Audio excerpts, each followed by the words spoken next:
Meal Planning Mama here. It is raining in our neck of the woods. Actually, we're experiencing flash flooding. And so tonight, I decided to make white beans with ham and cornbread for supper. It'll be good after a long day of my husband having to work out in this nasty weather. So what I have here, I have some white beans, and I am rinsing these, getting them washed and sorted, picking out all the broken beans or the beans that are shriveled and don't look all that great. And I'm getting ready to put them in a pot and parboil them for just a few minutes. Okay, they're in the pot, and I have them covered in a couple of inches of water, and I'm going to bring these up to a boil for about 3 minutes. Then I'm going to pour this water off and then cover them with fresh water and then cook them slowly.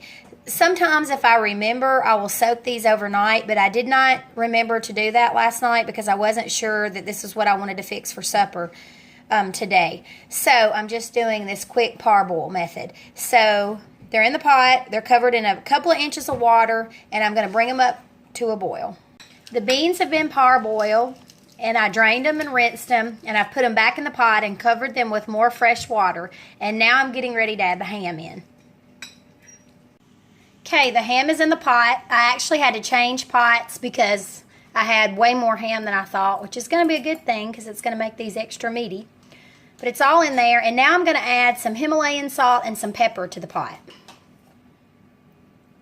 Okay, I added a couple of pinches of salt to the pot, and there's lots of different theories about salting beans. I do salt mine right at the beginning stages of the cooking process, and then I taste of them when they're almost done and see if they need any more salt. So that's just going to be to taste. And then I put in about a teaspoon of ground black pepper into the pot as well. Now I'm getting ready to add onion. Now I chopped up one onion and added it to the pot. And I have several family members that do not like onion, but that's not going to matter because once this is finished cooking, the onions will be almost completely dissolved.